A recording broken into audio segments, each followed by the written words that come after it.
পুলিশের বিরুদ্ধে, রাষ্ট্রের বিরুদ্ধে, কখনো কখনো রাজনৈতিক দলের বিরুদ্ধে। এই মারামারি কাটাকাটির এই আন্দোলনের সংস্কৃতি পাক ভারত উপমহাদেশে অন্য কোনো রাজনৈতিক দলের এইরকম সফলতার ইতিহাস নেই যেভাবে আওয়ামী লীগের আছে। তো সেই তুলনায় বিএনপি আওয়ামী লীগের কাছে শিশু। বিএনপির অনেক সফলতা, এটা সৌভাগ্য। আওয়ামী লীগের কারণ হতে পারে, অন্য রাজনৈতিক দলের কারণ হতে পারে, কিন্তু সবচেয়ে বড় ব্যাপার হলো প্রকৃতি অবারিতভাবে বিএনপিকে সুযোগ করে দিয়েছে। ৭৫ 15 আগস্টের পরে জিয়াউর রহমানের সুযোগ, ১৯৯১ সালে বিএনপির সুযোগ, ২০০১ সনে বিএনপির সুযোগ। এই সুযোগের মানে কোনো কার্যকারণ নেই। আর বিএনপি কখনো কখনো সেই সুযোগ সুন্দরভাবে কাজে লাগাতে পেরেছে, আবার কখনো কখনো তারা সেই সুযোগ কাজে লাগাতে পারেনি। তাদের সৌভাগ্যকে তারা নিজেরা নিজের পায়ে দমন করেছে। কিন্তু কৌশল, চক্রান্ত, সন্ত্রাস, ধারাবাহিকভাবে এই কাজগুলো আসলে বিএনপি কখনো অন্য প্রতিপক্ষের মতো করতে পারেনি। বিএনপির লোককে মেরে ফেললেও, খুন খারাপি করে ফেললেও তারা কোনোদিন রাজাকার হতে পারবে না, তারা কোনোদিন আলবদর হতে পারবে না, কোনোদিন আর শামস হতে পারবে না। আবার তাদেরকে যদি ইলেকট্রিক শক দেওয়া হয়, তারা এই যে গান পাউডার দিয়ে বাস পুড়িয়ে মারার মতো যে ঘটনা, এটা বিএনপির কোনো লোক পারবে বলে আমার কাছে মনে হচ্ছে না। তো যাই হোক, এখন এই সময়টিতে সৌভাগ্য যখন বিএনপিকে হাতছানি দিচ্ছে, বিএনপির আবার ক্ষমতায় যখন আসা প্রায় নিশ্চিত, ঠিক সেই সময়টাতে তাদের দুটো শক্তিশালী প্রতিপক্ষ, যারা আওয়ামী লীগকে যেভাবে আঘাত করেছে এই সুসময়টিতে, যদি তারা এতদিন ক্ষমতায় চলে আসতো তাহলে হয়তো এই আঘাতকে তারা প্রতিহত করতে পারতো। কিন্তু এখন পর্যন্ত তারা ক্ষমতায় আসেনি এবং তাদের ক্ষমতায় আসার যে পথ ক্রমশ সরে যাচ্ছে। ফলে আওয়ামী লীগকে তারা রাজপথে পাবে প্রতিদ্বন্দ্বী হিসেবে, যেভাবে আওয়ামী লীগ এবং বিএনপি রাজপথে ছিল এরশাদের জমানাতে, ঠিক ওইরকম একটা পরিস্থিতি তৈরি হয়ে গেছে। এক। ২ নম্বর হলো যে এখন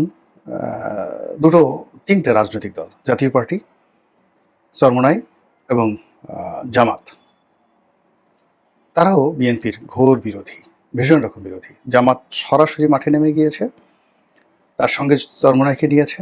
জাতীয় পার্টি এখনো মাঠে নামতে পারেনি। আগামী দিনে জাতীয় পার্টি, আওয়ামী লীগ, চরমোনাই এবং জামাত একত্রে যদি বিএনপির বিরুদ্ধে দাঁড়িয়ে যায়, তাহলে সেটা রীতিমতো বিএনপিকে তেনা তেনা করে ফেলবে এবং তার কিছু, যাকে বলা হয় কৌশল, যার কিছু নমুনা আমরা দেখতে পাচ্ছি। আগেই বলেছি যে বিএনপি কৌশলে পরাজিত। যেমন দেখা গেল গ্রামে একটা ছোট ঘটনা, আমরা ছোটকালে পড়েছিলাম গল্প।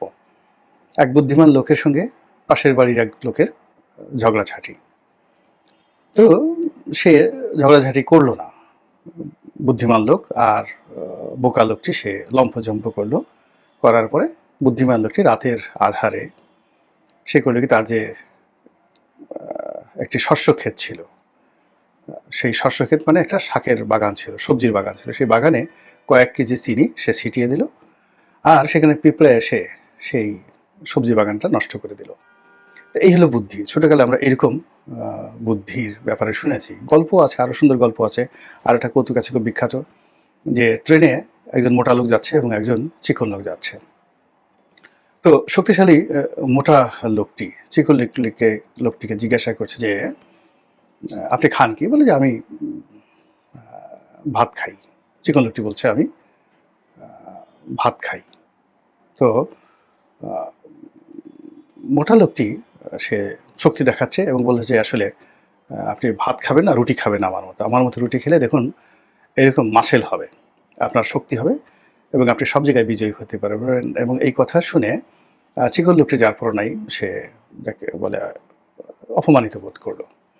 তো এটার একটা সে মধুর প্রতিশোধ নিতে চাইলো। তখন চিকন লোকটি দাঁড়িয়ে ট্রেনটি যখন চালু করা শুরু করলো, সে তখন চেনের যে মানে চেইন রয়েছে ট্রেনের, যেটা টানলে ট্রেন থেমে যায়, তো সেটা খুব চেষ্টা করতেছে টানার জন্য, কিন্তু সে পারছে না, এরকম একটা ভাব দেখাচ্ছে।